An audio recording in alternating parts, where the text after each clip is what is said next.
If you want this podcast free of ads, follow us now on patreon.com/David McWilliams. What in the world is happening on Wall Street? Economic indicators. Who knows where this is going to end up? To understand the economy, you have to understand human nature. This podcast is powered by Acast. Now, how are you doing there? It's Thursday's podcast. Funny old week. Johnny boy, what's the crack? It's a funny week indeed. Funny week. Do you know what? Let me tell you something. Tell me. A friend of mine was telling me that he's trying to buy a house. He's in that stage in his life where he's trying to buy a house like millions of others. Yep. And he went looking at a house in Rathmines, I think it was. Expensive part of the world. Expensive part of the world. Well, you know, he's doing well. Right, okay. So he went to see this house. Now, it was 675, which is huge anyway. That's, for everybody, that's 675,000 euros. Ireland has got so blasé, it's like 675. Yeah. Right, okay. Half a bar. Just think about half a bar. Just think 675,000 euros. Yes. Right. It's a huge amount of money. But within 24 hours, that had risen by 150 grand. That's mad. Within 48 hours, it was $250,000 and still rising. Up. Who's got that kind of money? Who's got that kind of money on top of the 675? Yeah. That is, well, let's talk about the Irish obsession with house prices and houses and homes. I had a very interesting conversation last Saturday with the president, Michael D, on a chapter at the book festival. Yes, of course, on a chapter in his book which is entitled Home. He's got this new book, which is really interesting. Like he's so learned, right? Yeah. He's so erudite. And it's called Reclaiming the European Street. It's all these lectures and ideas that he's given over the years. It's an amalgamation. He's a 15-Minute City fan, isn't he? He's a 15-Minute City fan, but he goes really deep into culture. And this one's on home, and he's talking about the Irish relationship with property and land. Yeah. And he begins, of course, with, Heidegger and German stuff. We can talk about that in a second, right? But he talks about the Irish obsession with land from the perspective of this country being originally dispossessed of their land. Sure. So the people being dispossessed, after the Cromwellian takeover of Ireland, which is what it was. Yeah. And which is why, for example, still the great difference, and this is in deference to our English listeners, between English and Irish people is always, I always think, Cromwell, right? Yes. English people put him usually in number one greatest Britons ever, right? Or up in the top 5, and Irish people... He's the greatest bastard that ever walked the earth. He was a genocidal, fanatic maniac. He was like a jihadist. Yeah, he was. He was a religious jihadist, right? When it came to us. But anyway, so of course we get dispossessed, and then this is what Michael D is talking about, the whole national movement, the liberation movement here was a land movement. At the core was land rights. So you got the Land League starts, I think in Neenah, or certainly in Tipperary, maybe in Neenah, in around 1860, 1870, feeding in, of course, to Parnell, to the Irish Parliamentary Party. Then that becomes the basis of the national movement. And of course, there's different things like the Gaelic League and all that sort of stuff. But at its core, it's a land issue. And then what you find, and this is the whole idea of home, then what you find is that we get to independence 100 years ago. And I would say the vast majority of the freedom fighters, of the Sinn Féiners, were really sold on the idea that after the Republic was declared, or after the Free State was declared, that we would have land reform, and never again would a small minority of the population own a huge proportion of the land.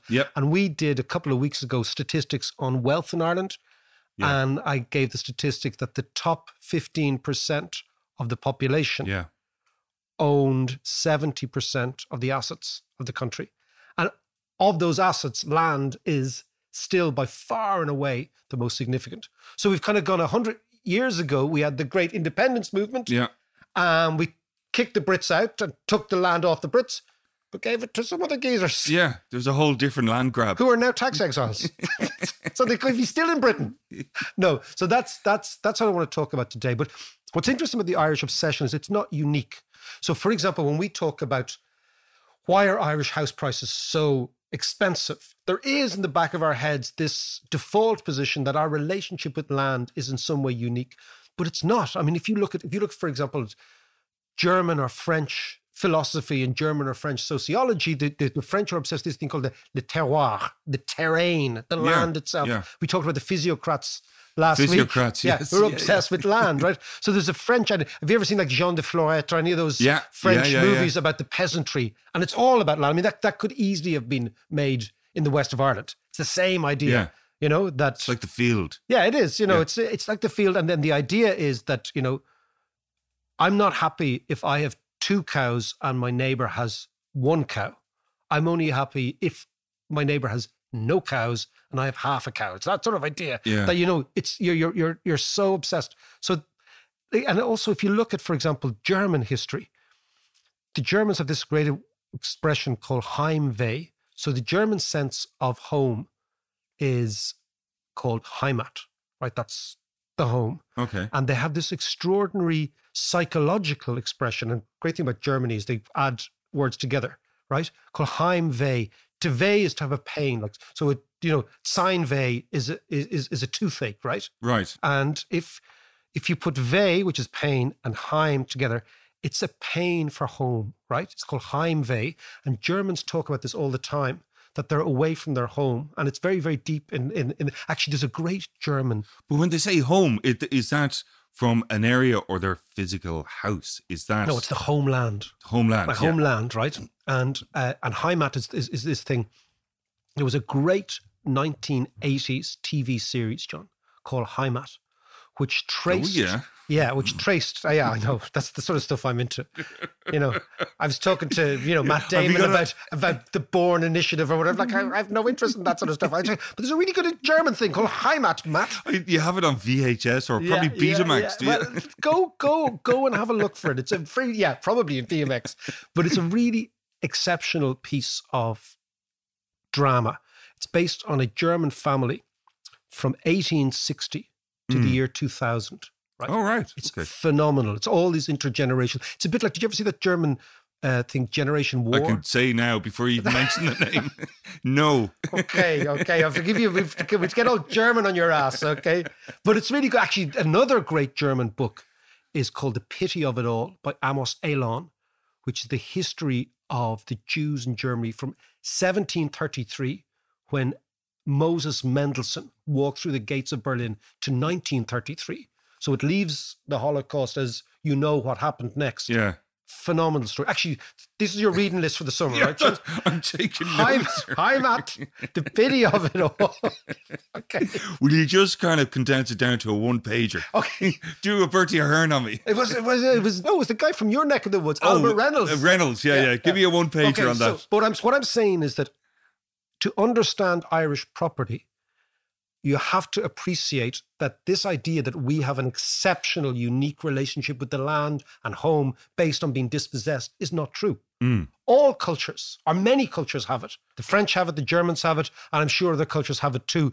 And it is this sense of home. And this is what Michael D is trying to get at in his book. But what is kind of extraordinary, for me, is that if we are not unique in this obsession about home, because all cultures have it, then why are we almost unique in being the least populated country in Western Europe with the highest land prices? That's what I have to figure out. Yeah. And my conclusion is we can go down the road that it's deeply psychological and social and historical, but I think the reason that Irish people are obsessed with houses is houses make Irish people rich and have made Irish people rich for a long, long time. And the promise of wealth and the promise of housing wealth. Actually, just to stop you there, going back to our friend in Rap Minds. Yeah.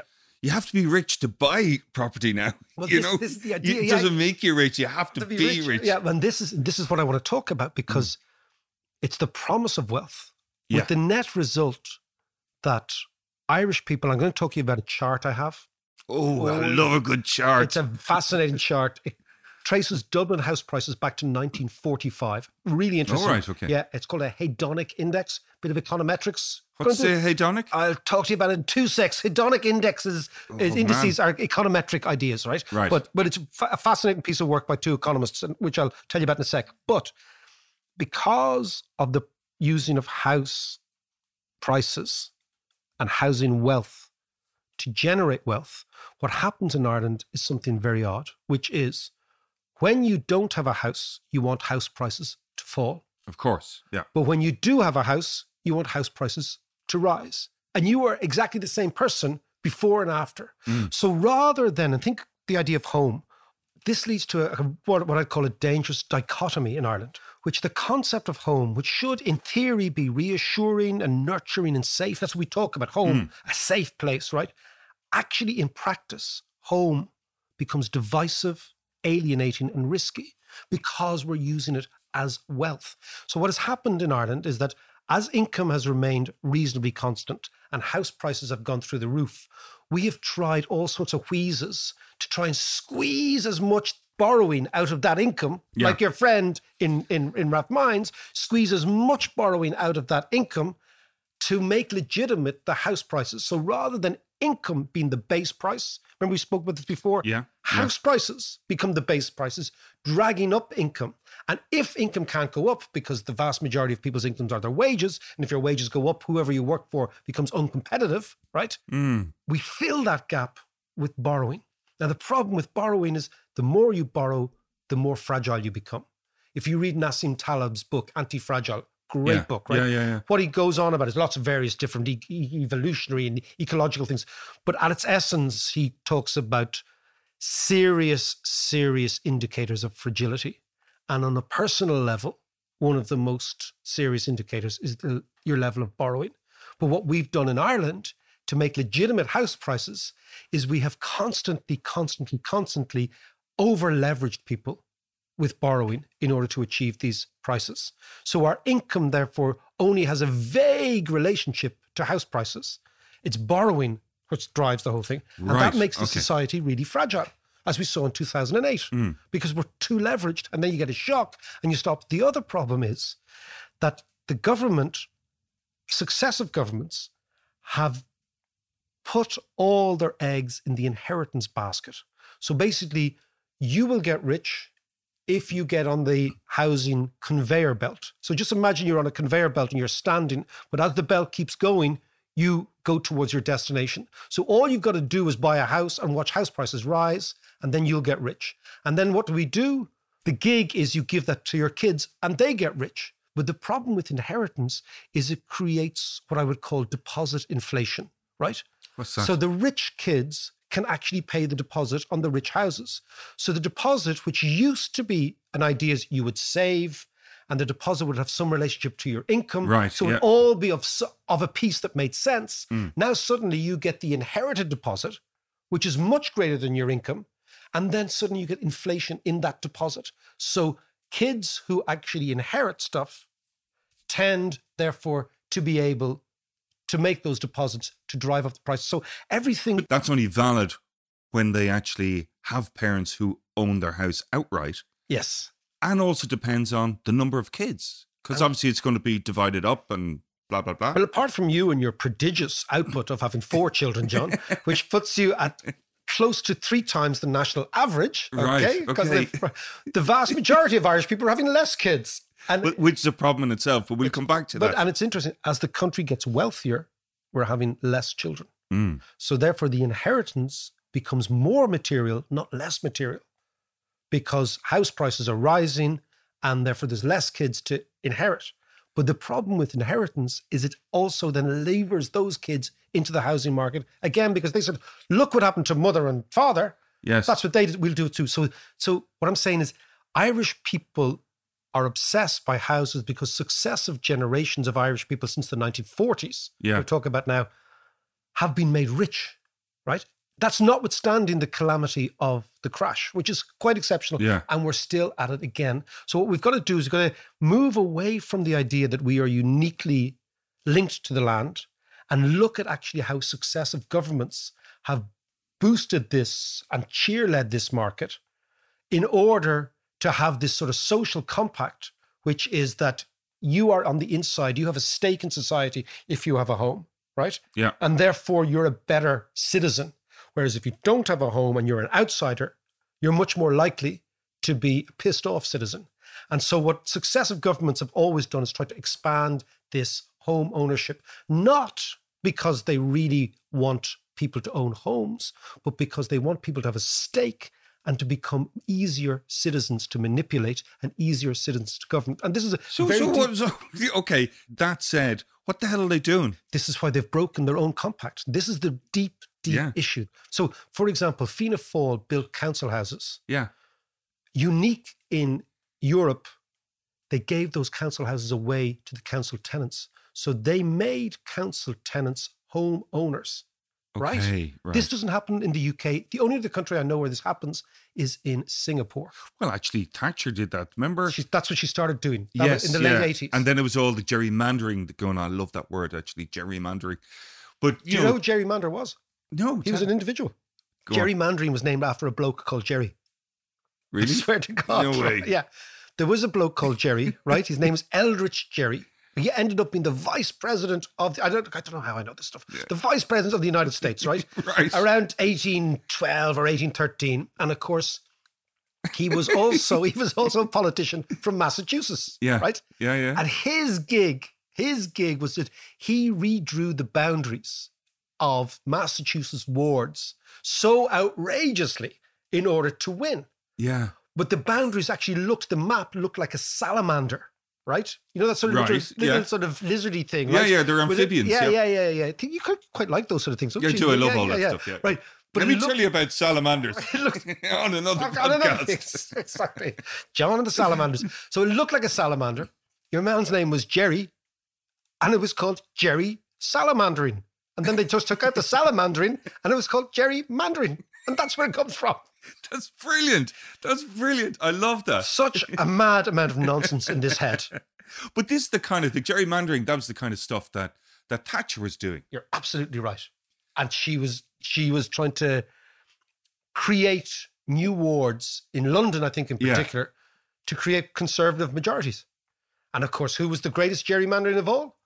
In Derry, in the Troubles. That's what the civil rights was all about. Right, okay. That the unionists, there was like about 3 unionists in Derry, but they had 2 MPs or something. Yeah. So they put all the Fenians into one area. Like, it's so shocking when you think of it. Anyway, enough of this. Let us plow on about house prices. Oh, Jesus, that's great. Oh, look at those colours. Don't you like the chart? I love a good chart. And by the way, we have a little screen here that we use when I'm showing John charts, and I get all excited. And this is a colory one as well. Yeah, oh yeah. Well, yeah. So here is... Explain this one to me, Mark. So I'll tell you this. This is an extremely brilliant piece of work by 2 economists, Ronan Lyons and Richard Keeley. And what they went back... Most countries have, if you go to, for example, Belgium or Holland, and you want to rent an apartment or you want to buy an apartment, there's a price per square meter. Yeah. That's okay. But there isn't in Ireland. There's no price per square meter in Ireland. So if you go to France, there's like a set price, more or less, or a range per square meter for an apartment. Yeah. Right? To rent. It's like commercial property is price per square meter usually, isn't it? But we never do it in residential because it's a stitch up. Yeah. And the reason it's a stitch up is you're trying to sell dreams to Irish people, right? This is really interesting. Yeah. And there's never been a residential index of price per square meter, which exists in almost every other country. Why? Who wouldn't want that? Clearly estate agents and owners of property, because it gives you a base price. So these 2 economists have done an amazing job. Actually. Yeah, isn't it interesting? So what you're doing, you're selling a dream, saying, sea views or sea glimpses is the one I like. Selling the sizzle and not the sausage. You're absolutely right. This is what it's all about, right? And it's that, let's suck you into this idea, and such bought for a tenner and sold for 20 quid, you too could be rich. It's the same idea. Yeah. And once you move away from a base price per square meter, you're into flannel and hype and bullshit, frankly. And these 2 economists, so Ronan, who I know, Ronan Lyons, and Richard, I don't know Richard Keeley, but they did something really brilliant. They published a paper 2 years ago. And in this paper, they did what's called a hedonic index, and a hedonic index goes right back. Now, they looked at millions of ads from newspapers going back decades. It's an amazing piece of work. Amazing piece of work. It's called, if you're into this, Debt and Taxes, the sale rent housing price ratio in Dublin since 1945. Wow. And hedonic econometric series are really tricky to do. So what they do is they weight. Hedonistic. It's kind of the opposite of hedonistic. Right. It's typical economics. You take hedonism, which is great crack, and you put econometrics into it, which is no crack, right? Okay. But Economists taking the crack out of life. for centuries. It's true. But this index is really fascinating because what it does is it adjusts things like, for example, like sea views or public amenities. Oh, right, yeah. Everything like that. And it's very hard. So Well appointed. well, I love that. Well appointed. And what I love about it is that every houses don't have, the room doesn't have, a decent amenity. It boasts. Yeah, exactly. The room boasts. It's ridiculous. Go on. Anyway, this index that these guys have come up with in this paper, right, tries to adjust prices and rents for all sorts of other factors. So it's very complicated to do statistically. But these guys are good at sums, right? And what they come up with is this index going back to 1945. And in order to do this, they had to sift through literally millions of ads. Wow. And do the data and do you know who worked with them? Finn. Oh, did he? Yeah. 'cause Our Finn. Finn loves this. He loves the sum. Yeah, he does. Yeah. Do you know where Finn lives now? Chile or He something. lives in Santiago, outside Santiago in Chile. He's gone. He still works with me Yeah. remotely. He's But locked down in Chile. do you know what he was doing? Isn't this a lovely story? He was in Roundstone Yeah. and he likes to surf. Oh, that generation likes to surf, right? Yeah. And he was surfing off somewhere off Connemara and he was driving in his own jalopy with the surfboards on the top. And there was a really, he says, she's this amazing looking girl hitching. Right. And nobody hitches anymore in Ireland. No. So he said, I'll pick her up. She got in the car. She was from Chile. And he's moved in with her in Chile. He left Jesus Ireland. Christ. No messing around, Finn. Finn McLaughlin. Anyway. And Finn does all these charts for me because I'd say Finn. It's great. Yeah, It's great. right. So this is a Finn chart Right. from Santiago. Yeah. Okay. But he actually worked on the original paper Right. with Roland Lyons and this other economist called Richard Keeney. Anyway, what it does is it shows you that Irish house prices from 1945 up until more or less 1980, 1985 actually did really nothing. They fell dramatically in the 1950s, right? House prices did. The reason is 500,000 Irish people emigrated in the 50s. Of course, yeah. Right? Yeah. They then began to recover significantly, but not hugely.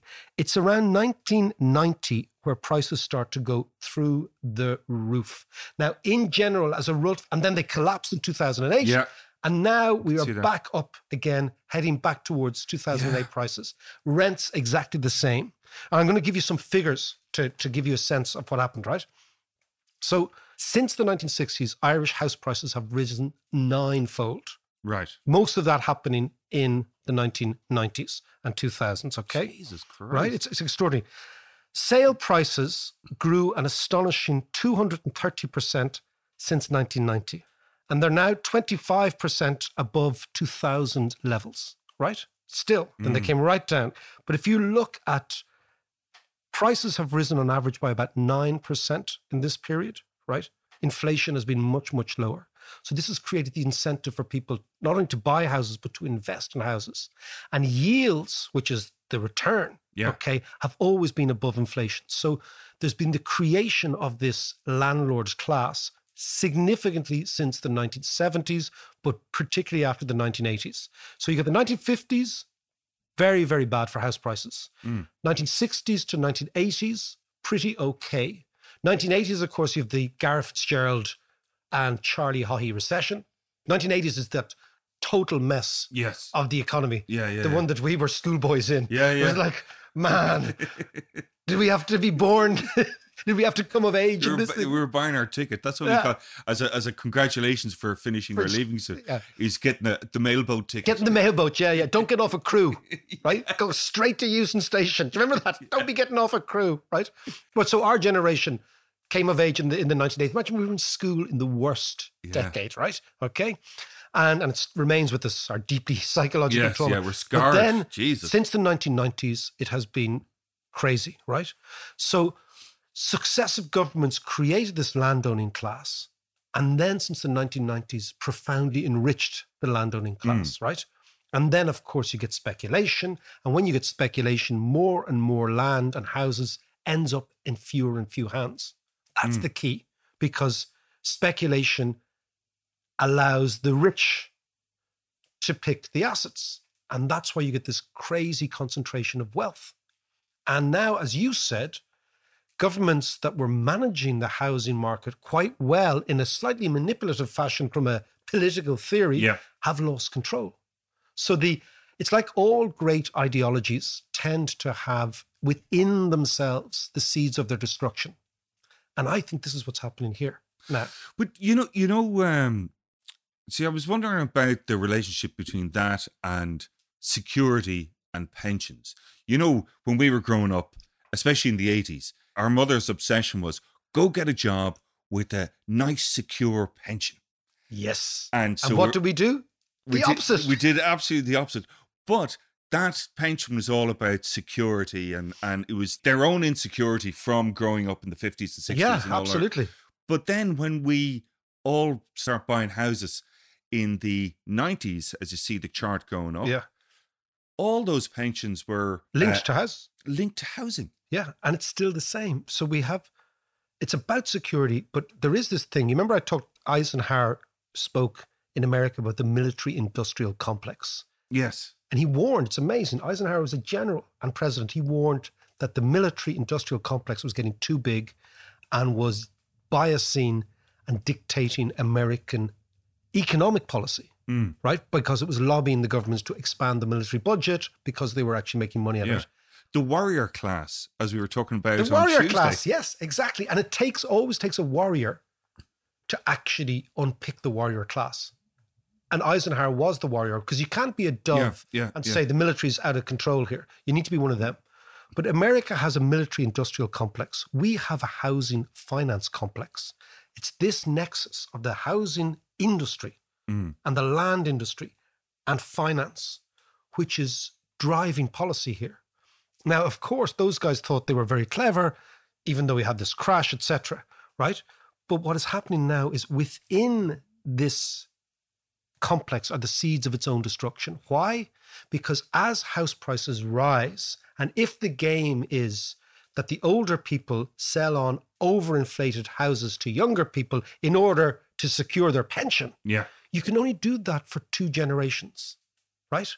And then the younger people run out of money. Yeah. And home ownership starts to plummet, which is exactly what's happening here. So if you go back and look at the chart, it's exactly 2 generations since house prices started to rise. Right. Okay. Do you see what I mean? Yeah. So that's making sense. Intellectually so the original Fianna Fáil, Fine Gael ideas was we'll have stable house prices, but lots of home owners. Then we can play the inheritance game, because in actual fact, to buy that home, you don't need a huge amount of money. So pensions will be smaller but stable. But then we got into the greedy game of hyper-inflated pensions. So the promise was, don't you worry, you can always sell it on to somebody else. And as you see from the chart, that was 2 generations ago. Yeah. And now we've run out of people to play the game. Yeah. And this is where we're at. So we're at a huge crisis point, I believe, in the whole housing market. Game, scam, idea.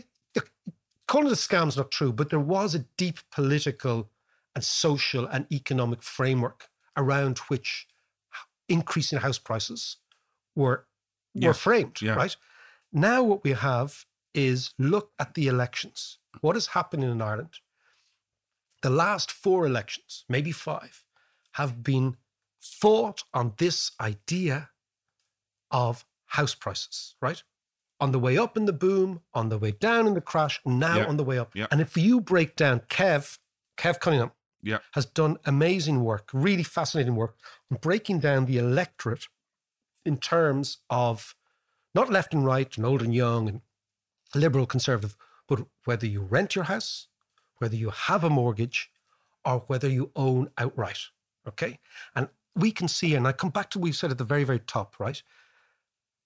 the freedom fighters and the Republicans who fought for this republic fought on the basis that we would have a unifying land policy that gave everybody a share.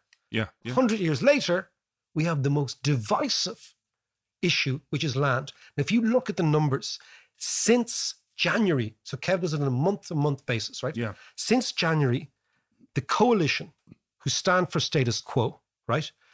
Their support amongst renters has collapsed from 38% in January to 21% in May. Wow. Right? This is a huge fall, Wow. right? Yeah. Yet their support within people who have mortgages has stabilized in the mid-40s. Right. And their Yeah. support of people who own outright is hovering around the late 50s, early 60s. Right. So what you see is the Amazing. division in Ireland.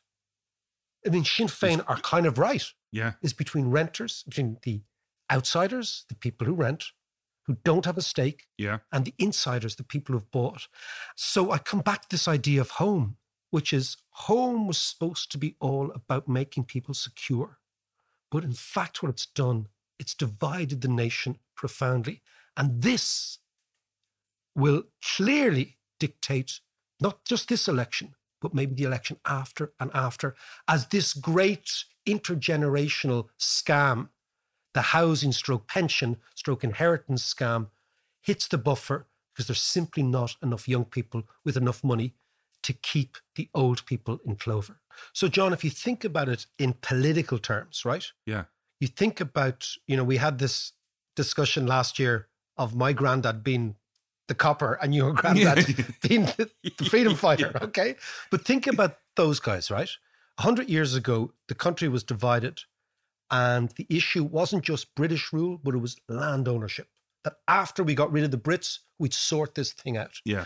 And therefore home became, and I go back to Michael Dee's piece in his book, home became this kind of sacred place that we would sort it out. So all Irish people would have a stake and we'd all be unified around solving the land ownership issue. So we would no longer be the dispossessed. We would be, well, we clearly are quite possessed, you and I, but the possessed, right? We'd have possessions. That's 100 years ago. Our state is 100 years old in a couple of months' time. Think about it, Yeah. right? Yeah. And land is not only not unifying, but it's the most divisive political issue of the day. So nothing has changed in 100 years except the surnames of the people who own the stuff. To all you Patreons out there, thank you so much for supporting us. We couldn't do this without your support. It means a huge amount to us. Also, all your feedback, your suggestions, your comments, our comments to you, our replies to you, really is the essence of the whole thing. So again, thank you very much. And for all of you who might want to support us, check us out, patreon.com/David Mike Williams.